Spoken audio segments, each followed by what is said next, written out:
नमस्कार, मैं डॉक्टर दीपेश मिश्र आप सभी का शासकीय गजानन स्नातकोत्तर महाविद्यालय भाटापारा के बीए प्रथम वर्ष हिंदी साहित्य की स्वाध्याय कक्षाओं में हार्दिक स्वागत एवं अभिनंदन करता हूं।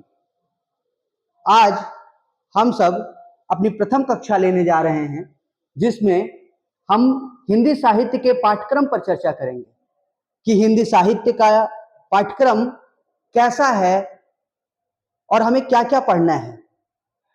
किसी भी भवन के निर्माण में सबसे पहले हम क्या बनाते हैं? मानचित्र बनाते हैं, क्योंकि मानचित्र बनाने के बाद हमें यह पता होता है कि कौन सा कमरा हम कहाँ बनाएंगे। उसी प्रकार पाठ्यक्रम किसी भी विषय को पढ़ने का एक आधार है। पाठ्यक्रम अगर हम भली भांति जानते हैं तो हम उस विषय में अच्छे ढंग से अपने आप को तैयार कर सकते हैं परीक्षाओं के लिए।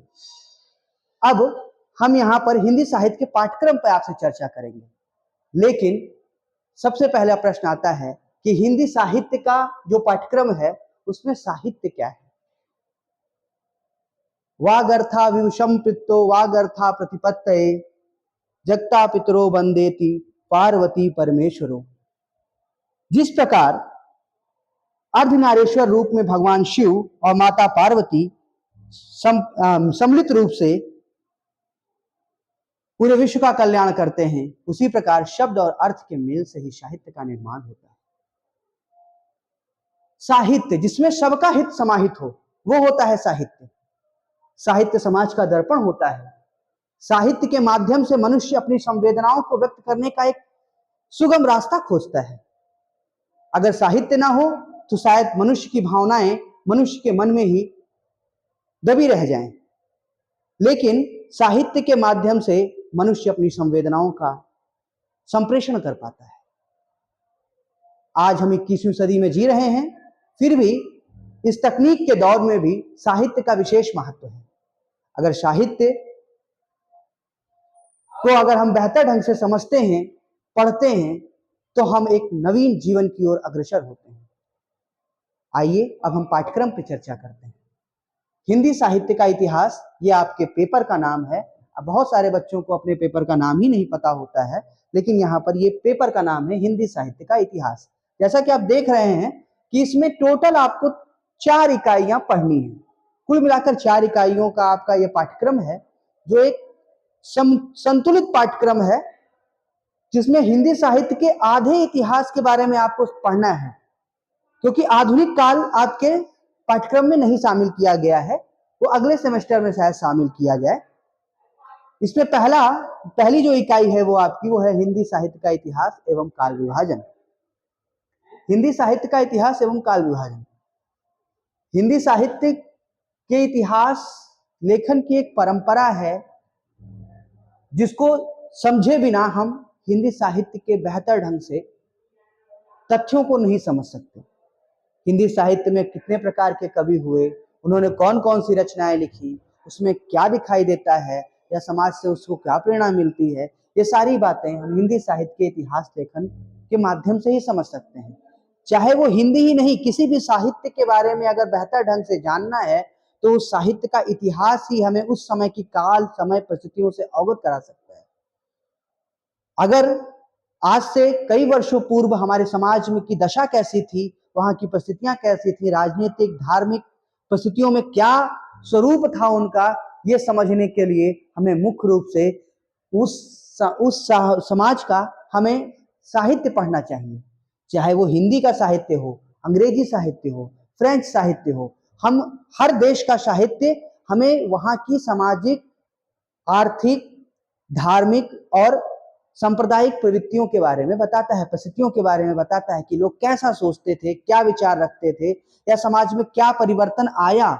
ये सब साहित्य के माध्यम से ही समझ सकते हैं। जैसा कि आप देख रहे हैं कि हिंदी साहित्य का जो पहला इकाई है उसका नाम है हिंदी साहित्य का इतिहास व काल विभाजन। इसमें जो पहला पार्ट है वो है हिंदी साहित्य के इतिहास लेखन की परंपरा और समस्या। अब पहले मैं पूरे पाठ्यक्रम पे बात कर लूं, उसके बाद फिर मैं धीरे धीरे एक एक चीज पर बात करूंगा। हिंदी साहित्य के इतिहास का काल विभाजन व नामकरण। दूसरी यूनिट आपको जो पढ़नी है वो है आदिकाल, और आदिकाल में आपको पढ़ना है आदिकाल का सामान्य परिचय, प्रमुख प्रवृत्तियां, कवि, सिद्ध साहित्य, नाथ साहित्य, रासो काव्य, लौकिक साहित्य और जैन साहित्य। मतलब पूरा आदिकालीन भारत का जो स्वरूप चित्रण दिखाई देगा वो पूरे आदिकाल में दिखाई देगा। आदिकाल में किस प्रकार की जनजात लोग रहते थे, किस प्रकार की विचारधारा थी, आदिकाल के कवियों में क्या संवेदनाएं थी, वो समाज के लिए क्या कर रहे थे, उनकी कविता के माध्यम से ही आपको पता चलता है। इसके बाद जो आपकी तीसरी इकाई है वो है भक्ति काल। भक्ति काल हिंदी साहित्य का एक महत्वपूर्ण काल है, जिसमें हमें मुख्य रूप से पढ़ना है कि भक्ति काल की सामान्य परिचय, प्रमुख प्रवृत्तियां, कवि तथा विभिन्न प्रकार के जो विभाजन हुए हैं भक्ति काल में, उन सभी का अध्ययन हमें इस तीसरी इकाई में करना है। इसके बाद जो आपकी चौथी और अंतिम इकाई है उसका नाम है रीतिकाल। रीतिकाल का सामान्य परिचय, प्रमुख प्रवृत्तियां, कवि, रीतिबद्ध, रीति सिद्ध, रीति मुक्त काव्यधारा आदि पर हमें चर्चा करनी है। हो सकता है कि मैंने बहुत जल्दी ये सारी चीजें आपको बता दी, लेकिन अब मैं एक एक चीज पे पॉइंट पर आराम से बात किया जाएगा। हिंदी साहित्य का इतिहास व काल विभाजन। इसमें पहला पॉइंट है हिंदी साहित्य के इतिहास लेखन की परंपरा। अब पहला ही प्रश्न उठता है कि हिंदी साहित्य का इतिहास क्या होता है, या फिर कितने वर्षों का हिंदी साहित्य का इतिहास है और उसको कैसे जाना जाए, समझा जाए।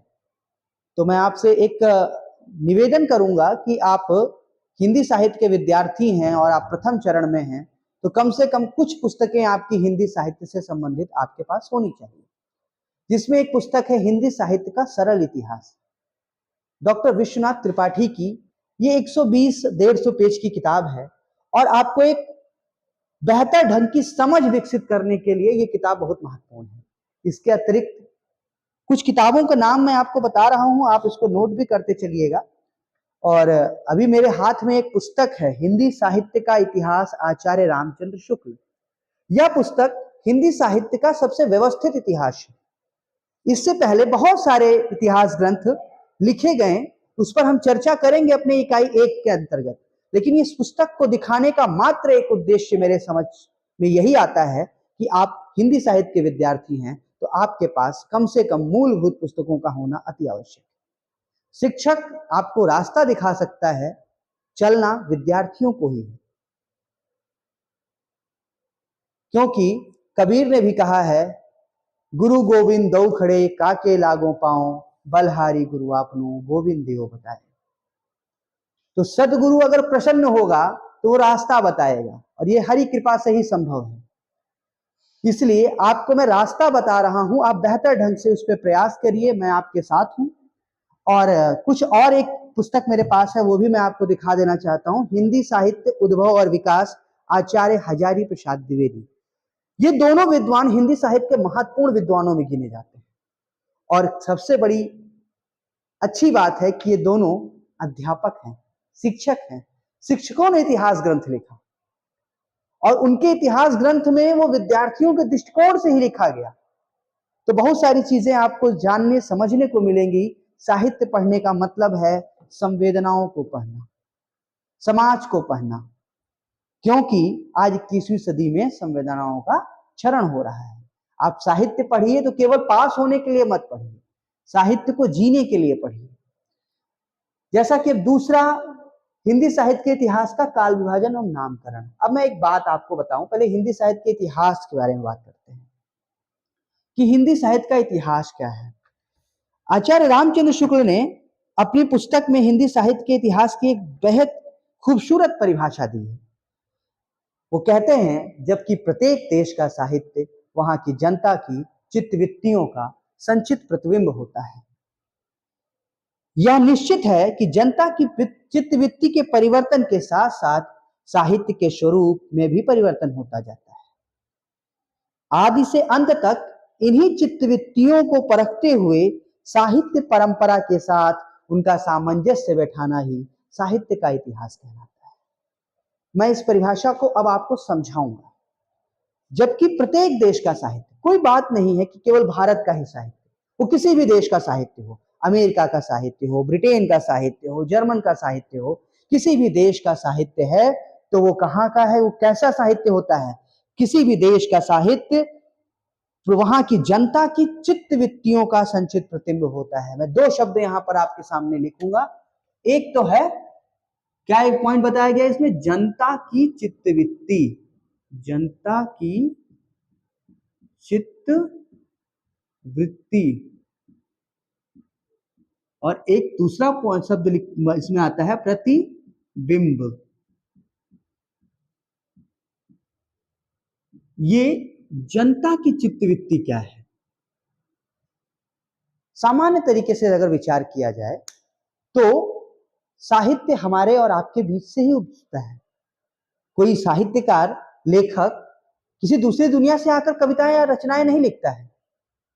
वो अपनी संवेदनाओं और समाज की संवेदनाओं को समझते हुए और समाज के यथार्थ को प्रस्तुत करने के माध्यम से, वो साहित्य के माध्यम से उसको प्रस्तुत करता है। तो कोई भी साहित्यकार, चाहे आपने नाम सुना होगा प्रेमचंद का, प्रेमचंद की अगर विचार के करें आप, शुरुआती कोई ना कोई कहानी आपने पढ़ रखी होगी, चाहे वो पूष की रात हो, चाहे आप सदगति ने आपने पढ़ा हो, या फिर आप बहुत छोटे बचपन की कहानी बात करें तो आपने ईदगाह कहानी पढ़ा होगा।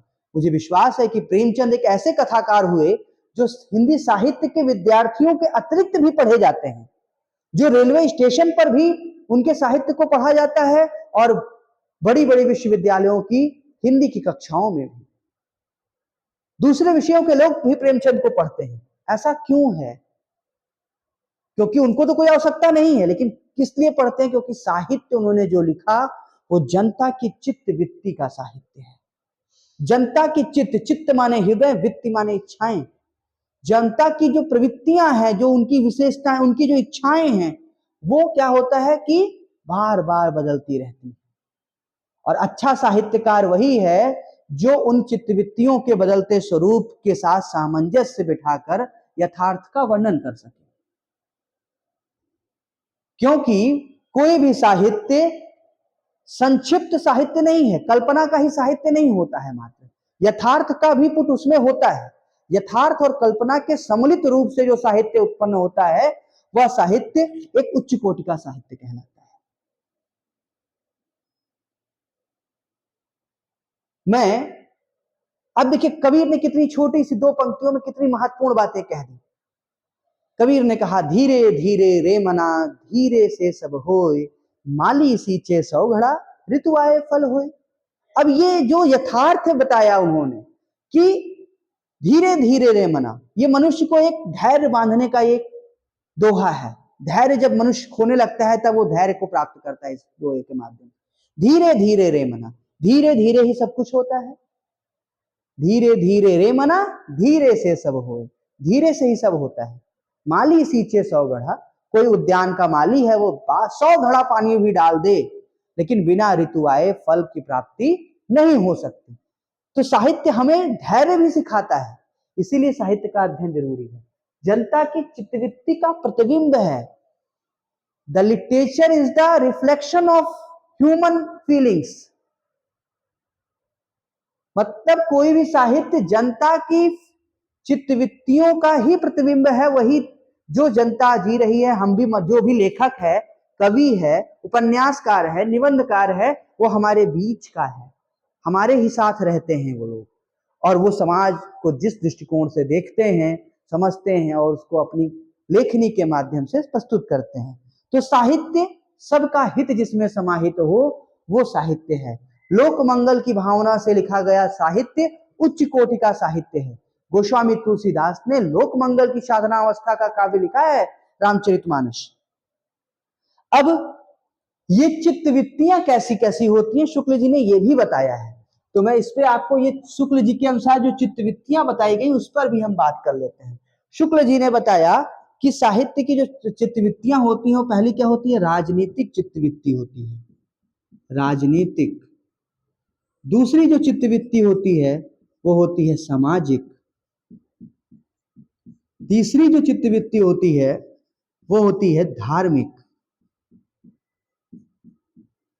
और चौथी जो चित्तवृत्ति होती है वो होती है सांप्रदायिक चित्तवृत्ति। सांप्रदायिक चित्तवृत्ति, ये 4 प्रकार की चित्तवृत्तियों से कहीं ना कहीं मनुष्य प्रभावित होता है, कोई भी साहित्यकार प्रभावित होता है। क्योंकि कोई भी साहित्यकार जिस भी क्षेत्र में रह रहा है, जिस देश में रह रहा है, वहां की राजनीतिक परिस्थितियों से भी वो प्रभावित होता है और जनता भी प्रभावित होती है, क्योंकि साहित्यकार भी जनता के बीच का ही है। वो भी कहीं ना कहीं उन राजनीतिक परिस्थितियों से प्रभावित होता है। दुष्यंत कुमार ने लिखा, हो गई है पीर पर्वत सी पिघलनी चाहिए, अब हिमालय से कोई गंगा निकलनी चाहिए। आज या दीवार पर्दों की तरह हिलने लगी, लेकिन शर्त थी ये बुनियाद हिलनी चाहिए। सिर्फ हंगामा खड़ा करना मेरा मकसद नहीं, शर्त यह है कि ये सूरत बदलनी चाहिए। साहित्यकार राजनीतिक परिस्थितियों से भी प्रभावित होगा। दुष्यंत आजादी के बाद के कवि हैं, लेकिन उन्होंने भारत की जो व्यवस्था देखी, जो आजादी के बाद की दुर्गति देखी, उनसे नहीं रहा गया, तो उन्होंने लिखा, हो गई है पीर पर्वत सी पिघलनी चाहिए। तो साहित्यकार कहीं ना कहीं राजनीतिक परिस्थितियों से प्रभावित होता है, सामाजिक परिस्थितियों से भी प्रभावित होता है। जिस प्रकार के समाज में रहेगा व्यक्ति, उसी तरह कविता एसी कमरों में बैठ के नहीं लिखी जाती। कविता भावनाओं से आती है, कविता दृष्टिकोण से आती है। जब आप समाज में किसी दलित बस्ती में जाएंगे, तब आप दलित कविता बेहतर ढंग से लिख सकते हैं। जब आप किसी भूखे व्यक्ति को देखेंगे, तब आपसे मन से कविता फूटेगी। निराला ने ऐसे ही भिक्षुक कविता नहीं लिखी थी।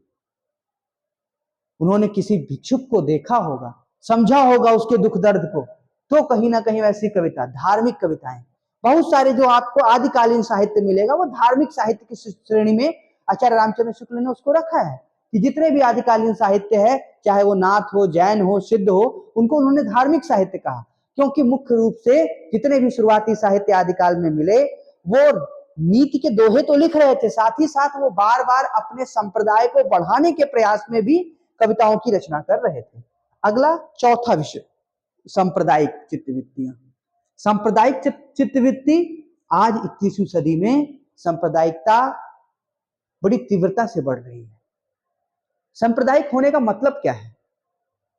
सांप्रदायिक होने का मतलब है हिंदू, मुसलमान, बौद्ध, जैन, सिख, ईसाई। सांप्रदायिक का मतलब होता है कि वह व्यक्ति जो स्वयं को ही सर्वश्रेष्ठ माने। संप्रदाय तो सबके ठीक हैं, लेकिन स्वयं को सर्वश्रेष्ठ मानना और दूसरे को निकृष्ट मानने की जो भावना है, वही सांप्रदायिकता को जन्म देती है। और प्रेमचंद ने लिखा है कि सांप्रदायिकता का चोला ओढ़े हुए लोग रंगे हुए सियार की भांति हैं, क्योंकि वो हमेशा संस्कृति का चोला ओढ़ कर आते हैं।